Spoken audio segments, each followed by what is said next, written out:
తెలంగాణలో ఆరోగ్యశ్రీ సేవలపై suspense వీడిందా? Private corporate ఆసుపత్రుల్లో సేవల పరిస్థితి ఏంటి? నెట్వర్క్ ఆసుపత్రుల డిమాండ్స్ ఏంటి? సర్కార్ చెబుతున్నదేంటి?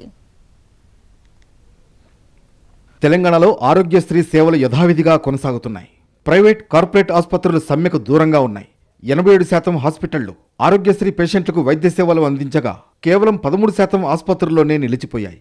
ఆరోగ్యశ్రీ కింద గత 2 వారాలుగా సగటున రోజు 844 సర్జరీలు నమోదవగా నిన్న ఒక్కరోజే 799 సర్జరీలు జరిగాయి. సమ్మెలో పాల్గొంటున్న మిగతా ఆసుపత్రుల్లో సైతం ఆరోగ్యశ్రీ సేవలను పునరుద్ధరించేందుకు ప్రయత్నాలు జరుగుతున్నాయి. వైద్య సేవలు కొనసాగించాలని మరోసారి రిక్వెస్ట్ చేశారు. ఇటు ప్రత్యామ్నాయ ఏర్పాట్లు సైతం చేస్తున్నారు.